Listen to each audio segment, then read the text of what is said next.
Greetings out there in YouTube land. This is Morris, man. As always, I thank you guys come to my channel. I thought I would do a review on the guitar that actually just came today.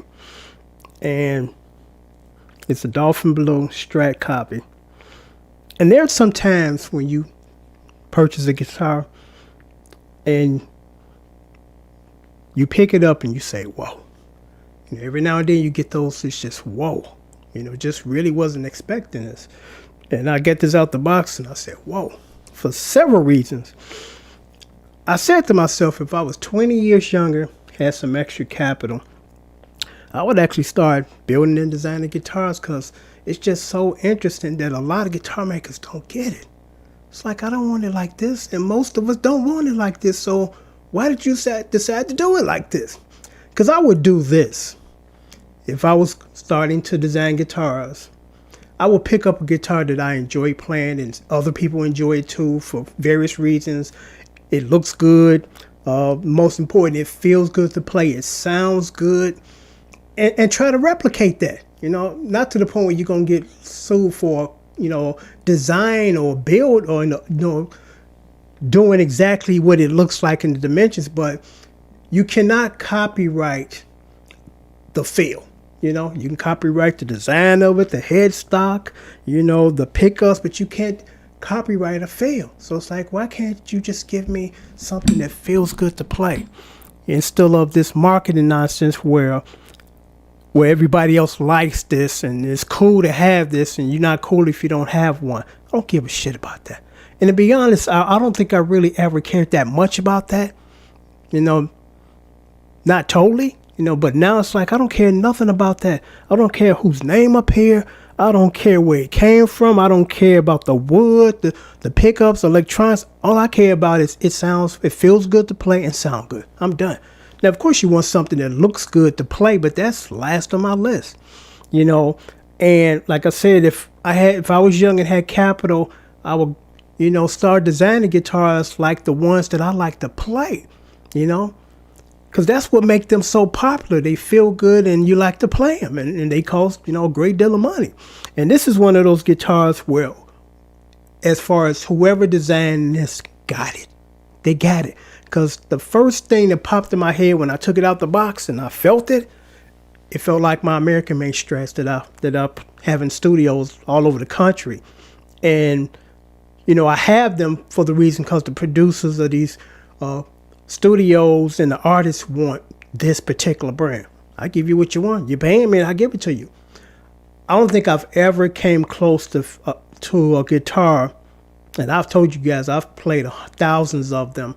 I've owned hundreds. They come very close, almost identical to the American made Strats. It has the weight, it has the sound, and the neck on this one feels like a Squire Vibe 50 style. That's what it feels like. It's a little thicker than the American made, but I like this one, you know, because one guitar, actually a couple of guitars, I say to myself, man, I should have kept those.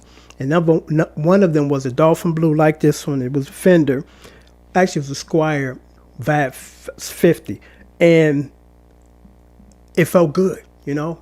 The neck feels just like this neck. And then it was, again, Daphne Blue. And it sounded good. And I kind of hated that I parted with that one. But, you know, I'm just one of those guys. I don't keep guitars, with the exception of a few of them, forever. It's like there's another new exciting guitar to tackle or to play, you know. So this one has to make room for the new one coming. But I got nothing but praise for this guitar because, again, whoever designed the guitar, and there's some name up there, they get it. It's like, I'm going to give you as close as what I can give you to a Strat, an American made.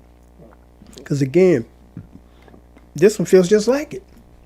You know, I mean, this got some nice weight to it. And the majority of these guitars that I buy, they don't feel as heavy. Now, I'm not a super big fan of heavy guitars, but when it comes to Strats, that's cool. Now, when it comes to the 335s and stuff like that, some of them get real heavy. You know, the jazz boxes, they're not heavy, they're just big. But the 335s, them suckers get heavy, real heavy. One of them was so heavy that I had to put a strap on because it was kind of teeter-tottering. Not like that junk that I posted in that other video that was blue. That thing was just poorly designed from day one. But I'll stick it up to the camera for a minute. But I did a cover of Solstice of Swing, just the chorus, not that famous solo. And it matched up. I mean, it sounds good. It feels really good. The neck is nice. I made some slight modifications to my liking. Because another thing, and it varies, you know. I like 8s. I can live with 9s. 10s are just totally out the question. 11, get out of my face with that. That's just barbed wire. You know, I can hang myself with that. It's so thick. And the thicker the gauge strings, the harder it is as far as the tension to bend the strings and the notes, you know. And I like bending, you know. And I put 8s on here. And I did some slight adjustment in the bridge saddle, you know, and things of that nature. But it came ready to play, but I'm like, I just want to kind of add my own little flair to it. Because, again, the majority of you guys that I polled, you like low-action guitars. So do I. I play 8 to 9, 10 hours a day sometimes, so I don't want nothing that's hard to play or hurt my fingers after I get through 4 songs. I'm like, okay, I need to take a break because that F chord killing me, you know, F bar chord, you know. But I was just quite surprised when this one came, because I'm going to say this and then I'm going to stick it up to the camera. The person that I was corresponding with, because these are hard to find. Dolphin Blues are hard to find. The Fenders, Dolphin Blue, can hit you anywhere from $2,000 to $3,000. If you're lucky, you can find a Squire. That's going to cost you about $500. You know, these are pretty expensive. These are hard to find.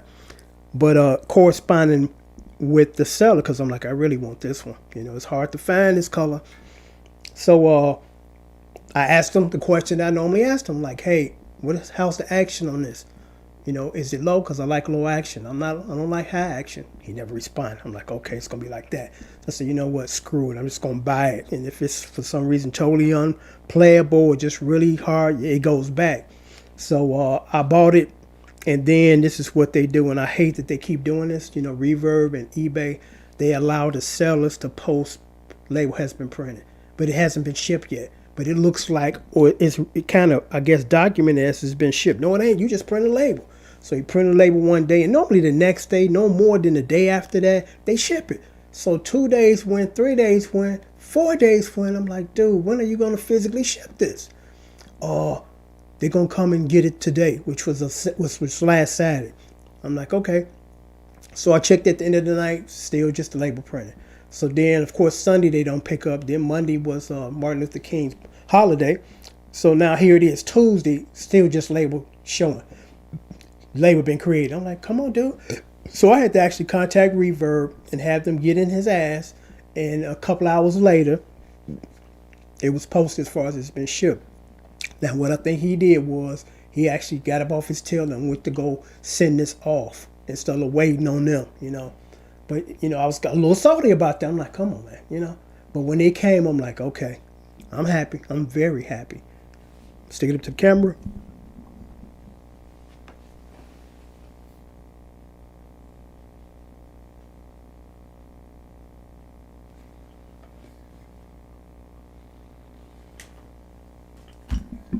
So I'm gonna sound off now, but like I told you guys, every now and then you get a guitar, it's like whoa, you know, and this is whoa, you know, this thing sounds great. It even have the Fender pegs, so they did a good job of replicating the Fender American-made Stratocaster. Like I told you, when I picked it up, the first thing that ran through my mind was a Fender American-made Strat. It feels like the ones that I have in the studios. It feels just like it.